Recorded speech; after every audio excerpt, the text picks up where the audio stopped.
मुख्तार अंसारी को सजा का ऐलान हुआ है। मुख्तार अंसारी जिनको कल दोषी माना गया था एक मामले में, उसमें सजा का ऐलान कर दिया गया है। वाराणसी से इस वक्त की बड़ी खबर, मुख्तार अंसारी को उम्र कैद की सजा सुनाई गई है। एक और मामले में फर्जी शस्त्र लाइसेंस केस में सजा का ऐलान हुआ है और उम्र कैद की सजा सुनाई गई है। मुख्तार अंसारी जो कि अलग अलग मामलों में पहले ही सजा काट रहे हैं, उनकी मुश्किल और ज़्यादा बढ़ती हुई।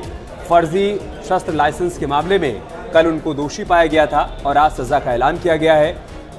उम्र कैद की सजा सुनाई गई है मुख्तार अंसारी को। बड़ी खबर वाराणसी से, मुख्तार अंसारी को फर्जी शस्त्र लाइसेंस मामले में उम्र कैद की सजा सुनाई गई। वाराणसी से हमारे सहयोगी उपेंद्र हमारे साथ जुड़ चुके हैं। उपेंद्र, और क्या जानकारी आपके पास इस फैसले से जुड़ी हुई?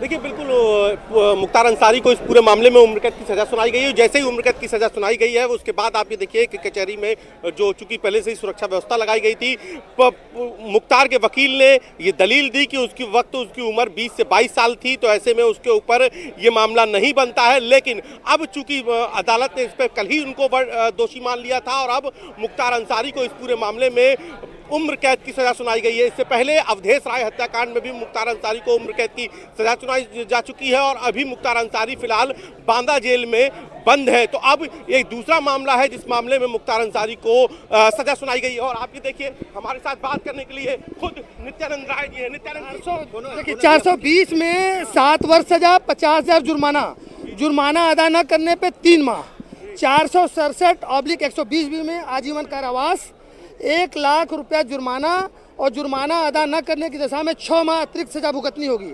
468 में 468 में 7 वर्ष की सजा, जुर्माना 50,000 और यदि जुर्माना अदा नहीं करते हैं तो 3 माह अतिरिक्त भुगतना पड़ेगा। और 30 आर्म्स एक्ट में 6 माह की सजा, 2,000 जुर्माना, यदि जुर्माना अदा नहीं करते हैं तो 1 सप्ताह।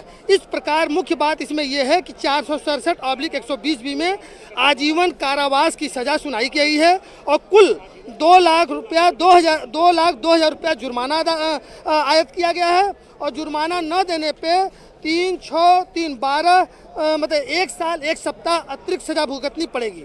इस तकरीबन जुर्माना लगा है, कुल मिला के 2,02,000 रुपये जुर्माना लगा है। और इसमें जो है जो 467 जो सबसे बड़ी धारा थी जिसमें मैक्सिमम पनिशमेंट, इस प्रकार हम कह सकते हैं कि धारा का पूरा जरा बताइए दर्शकों को, पूरा क्या मामला। 467 में जो है जब कोई व्यक्ति किसी फेक डॉक्यूमेंट को असल की तरह जानते हुए इस्तेमाल करता है तो 467 का इंग्रेडिएंट बनता है, मतलब 467 धारा बनती है। मतलब किसी फोर्ज डॉक्यूमेंट को, जैसा कि उन्होंने जो फर्जी लाइसेंस लिया उसको असल की तरह इस्तेमाल किया तो 467 के इंग्रेडिएंट के तहत उनको, और चूंकि इसमें 120 भी जुड़ा हुआ, मतलब उन्होंने आपराधिक संरचना किया। इसलिए जो है इस प्रकार कोर्ट ने जो सुबह बहस हुई थी और जो उनके डिफेंस के लॉयर ने कहा था कि उस वक्त वो 20-22 साल के वकील ने क्या दलील दी, उस वक्त सुबह जो बहस हुई थी उन्होंने 2 चीज़ें कही थी कि 20-22 साल की उम्र थी जब उन्होंने 86-87 में ये अपराध किया था। और चूंकि जो CBCID के एडवोकेट महोदय थे उन्होंने कहा था कि इन्होंने सॉवरेनिटी का दुरुपयोग किया है, मतलब ये MP MLA रहते हुए इन्होंने इस प्रकार का अपराध किया जो समाज को बहुत ही गलत मैसेज गया। तो उस पर श्रीनाथ त्रिपाठी जो उनके वकील थे उन्होंने कहा कि उस वक्त जब सजा हुई थी वो मात्र 20-22 साल के थे और MP जो MLA जो बने हैं वो 35-36 साल के में बने हैं। तो कोर्ट ने जो CBCID के वकील थे, जो प्रोसिक्यूशन के वकील थे, विनय सिंह को की इस दलील में दम पाया। सबसे बड़ी बात ये बताई गई वहाँ पे कि इनको 7 मामलों में कन्विक्शन हो चुका है और 7 साल में कन्विक्शन हो चुका है और इनको कई 20 मामले अभी इनके खिलाफ ट्रायल अभी चल रहे हैं। तो इनकी आपराधिक इतिहास को देखते हुए इनको मैक्सिमम पनिशमेंट दिया जाए। उसी बात पे रिलाई करते हुए, उसी बात पे विश्वास करते हुए प्रोसिक्यूशन की स्टोरी को उन्होंने सही माना और माना कि इससे खराब मैसेज जा रहा है। उन्होंने मैक्सिमम जो आजीवन कारावास की सजा थी उस पर, जिस समय सजा सुनाई गई उस समय मुख्तार के चेहरे के क्या फेस थे? देखिए, उनको आजीवन कारावास की सजा ऑलरेडी अवधेश राय हत्याकांड में हो चुकी है।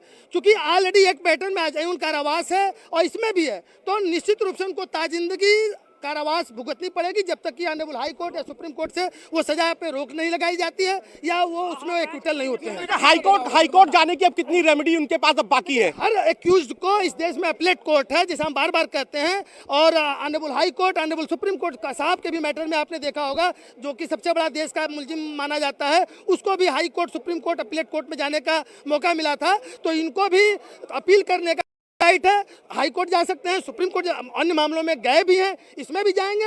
एक सवाल, जिस समय सजा सुनाई जा रही थी, मुख्तार अंसारी के चेहरे के क्या भाव थे, ये बताइए। देखिए, चेहरे पे कोई भाव नहीं था, हम जो रीड कर पाए, चेहरा सामने उसमें टीवी था वीडियो कॉन्फ्रेंसिंग में, तो उन्होंने कोई रिएक्शन नहीं दिया। उन्होंने सजा सुना और चुपचाप जो है उसको स्वीकार कर लिया, उस पर कोई रिएक्शन उनका नहीं था, साइलेंट थे। जिस वक्त सुनवाई चल रही थी उस समय उनको आवाज नहीं आ रही, तो मुख्तार कुछ उदास था? नहीं, सुबह वो जो थे सुबह की जो बात थी, उस वक्त सर्वर बड़ा डिस्टर्ब कर रहा था, तो सुबह उनका एक्सप्रेशन, उनको आवाज़ पूरी नहीं मिल रही थी। उस वक्त ज़्यादातर उनके वकील सिद्धार्थ त्रिपाठी और प्रोसिक्यूशन के विनय सिंह और सीबीसीआईडी के वकील ही आर्गूमेंट कर रहे थे, उनके पास आवाज़ ब्रोकन जा रही थी। उस वक्त वो कुछ बोलना चाह रहे थे, लेकिन अभी 3 बजे वो कुछ भी नहीं बोले।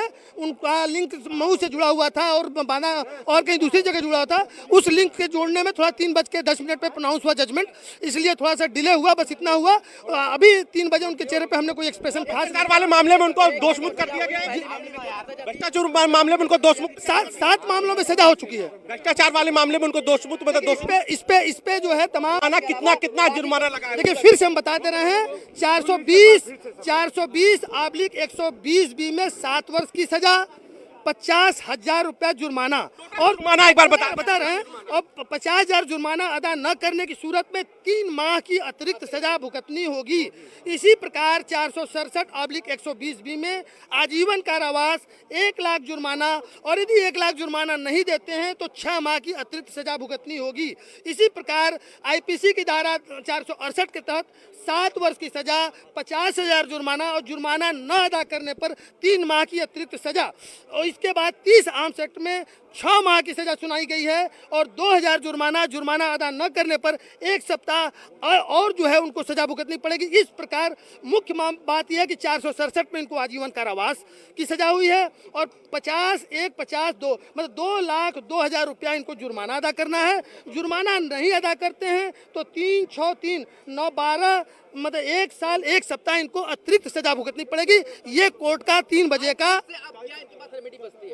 जैसा मैं पहले भी कर रहा हूँ, बार बार कर रहा हूँ कि हर मुलजिम को, जिसको ट्रायल कोर्ट ने सजा सुनाई है, उसको हाई कोर्ट, सुप्रीम कोर्ट जाने का अधिकार है। तो अपील निश्चित रूप से करेंगे, उनके वकील हैं, वो अपने राइट का एक्सरसाइज करेंगे, हाई कोर्ट जाएंगे, और अब तक जो भी चीज़ें चल रही हैं, हमको उम्मीद कम है कि उनको आगे ऊपर रेमेडी मिल पाएगी। जी, तो 2 मामलों में आजीवन कारावास हो गया, अवधेशरा हत्याकांड और ये आज जी, और इसमें भी हो गया, 2 आजीवन कारावास की सजा इनको हो चुकी है। जी जी जी जी देखिए, ऐसा है कि सजा इनको पूरी काटनी होगी, इसमें कोई कंपनसेशन नहीं है। जैसा कि हम बार बार कह रहे हैं, शासन सर्वशक्तिमान होता है, शासन नेक नदी के आधार पे, नेक चलने के आधार पे सजाएं कम करती हैं, उसका वो अलग प्रोसीजर है, जेल मैनुअल है, वो अलग बात है। लेकिन इनके आपराधिक इतिहास को देखते हुए कोई भी सरकार इनको किसी प्रकार की रियायत देगी, ऐसा मुझे नहीं लगता। ये बात का बाबा जी की सरकार है, ये बाबा जी की सरकार में किसी के साथ कोई अन्याय, लेकिन गुंडाई नहीं होगी, न्याय होगा।